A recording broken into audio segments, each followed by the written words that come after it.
Hello friends, ಎಲ್ಲರಿಗೂ the media ಚಾನಲ್ಗೆ ಸ್ವಾಗತ. ಸ್ನೇಹಿತರೆ, ಇವತ್ತು ನೀವು ಕೇಳಲಿರುವಂತಹ ಕತೆ ತನ್ನ ನೋವಿನ ನಡುವೆಯೇ ಬದುಕಿನ ಬೆಳಕನ್ನು ಹುಡುಕುತ್ತಿರುವ ಮಹಿಳೆಯ ಪ್ರೊಫೈಲ್ ಆಗಿದೆ. ಅವಳ ಹೆಸರು ಪ್ರಮೀಳಾ ಅಂತ. ವಯಸ್ಸು 38 ವರ್ಷ. ಮೂಲತಃ ದಾವಣಗೆರೆ ಜಿಲ್ಲೆಯವರು. ಬಾಲ್ಯದಿಂದಲೇ ಶಾಂತ, ಕುಟುಂಬ ಪ್ರೀತಿಸುವ ಗುಣವಂತಿಕೆಯನ್ನು ಹೊಂದಿದ್ದಾರೆ. 26ರ ವಯಸ್ಸಿನಲ್ಲಿ ಮದುವೆಯಾದಳು. ಇಬ್ಬರು ಮಕ್ಕಳ ತಾಯಿ ಕೂಡ ಆದಳು ಎಂದು ಕೂಡ ಹೇಳಿಕೊಂಡಿದ್ದಾರೆ. ಮದುವೆಯ ಜೀವನ ಆರಂಭದಲ್ಲಿ ಸಂತೋಷವಾಗಿತ್ತಂತೆ.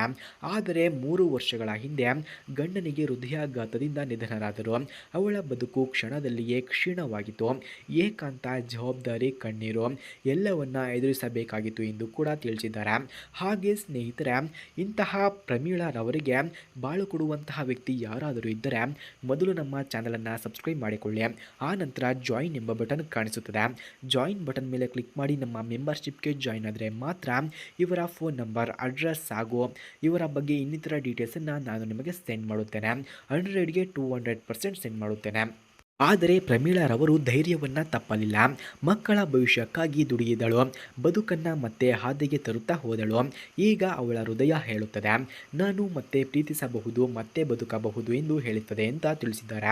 ಅದಕ್ಕಾಗಿ ಅವರು ಈ ನಿರ್ಧಾರವನ್ನು ಮಾಡಿದ್ದಾರೆ. ಹಾಗೆ ಅವಳು ಹುಡುಕುತ್ತಿರುವಂತಹವರ ಈ ರೀತಿ ಇರಬೇಕು ಎಂದು ಕೂಡ ಹೇಳಿಕೊಂಡಿದ್ದಾರೆ. ವಯಸ್ಸು 38ರಿಂದ 42ರ ಒಳಗೆ ಆಗಿರಬೇಕಂತೆ. ವಿಧುವರಾಗಿರಬಹುದು ಅಥವಾ ಮಕ್ಕಳ ತಂದೆಯಾಗಿರಬಹುದು, ಪರವಾಗಿಲ್ಲ. ಪ್ರೀತಿ, ಗೌರವ, ನಂಬಿಕೆ ಕೊಡುವಂತಹ ವ್ಯಕ್ತಿ ಸಾಕು ಎಂದು ಹೇಳಿಕೊಂಡಿದ್ದಾರೆ. ಕುಟುಂಬದೊಂದಿಗೆ ಬೆರೆತು ಹೋಗುವ ಗುಣವಿರುವವರು ಓಕೆ ಎಂದು ತಿಳಿಸಿದ್ದಾರೆ. ಹಾಗೆ ಸ್ನೇಹಿತರೆ, ಅವಳಿಗೆ ಅಡುಗೆ, ಪ್ರವಾಸ, ತೋಟಗಾರಿಕೆ, ಭಜನೆ ಇವುಗಳಲ್ಲಿ ಸಂತೋಷವಿದೆ ಎಂದು ಕೂಡ ತಿಳಿಸಿಕೊಂಡಿದ್ದಾರೆ. ಅವಳ ಮಾತನ್ನು ನಾವು ನೋಡೋದಾದ್ರೆ, ನನ್ನ ಬದುಕಿನಲ್ಲಿ ಹೊಸ ಬೆಳಕು ತರಲು ಬಯಸುವಂತಹ ನಿಜವಾದ ಸಂಗಾತಿ ಬೇಕು. ನಾನು ಅವನಿಗೆ ನಂಬಿಕೆ, ಪ್ರೀತಿ, ಗೌರವವನ್ನು ಕೂಡ ಕೊಡುತ್ತೇನೆ ಎಂದು ಕೂಡ ತಿಳಿಸಿದ್ದಾರೆ. ಕೊನೆಗೆ ಮನವಿಯನ್ನು ಕೂಡ ಮಾಡಿಕೊಂಡಿದ್ದಾರೆ. ನೀವು ಸಹ ಒಬ್ಬ ನಿಜವಾದ ಸಂಗಾತಿಯನ್ನು ಹುಡುಕುತ್ತಿದ್ದರೆ ಬನ್ನಿ, ನಮ್ಮಿಬ್ಬರ ಬದುಕಿನಲ್ಲಿ ಹೊಸ ಅಧ್ಯಾಯ ಆರಂಭಿಸೋಣ ಎಂದು ಕೂಡ ತಿಳಿಸಿದ್ದಾರೆ. ಹಾಗೆ ಸ್ನೇಹಿತರೆ, ಯಾರಿಗಾದರೂ ಇವರ ಫೋನ್ ನಂಬರ್ ಅಥವಾ ಅಡ್ರೆಸ್ ಬೇಕಾಗಿದ್ದರೆ ಮೊದಲು ನಮ್ಮ ಚಾನಲನ್ನು ಸಬ್ಸ್ಕ್ರೈಬ್ ಮಾಡಿಕೊಳ್ಳಿ. ಆ ನಂತರ ಜಾಯಿನ್ ಎಂಬ ಬಟನ್ ಕಾಣಿಸುತ್ತದೆ.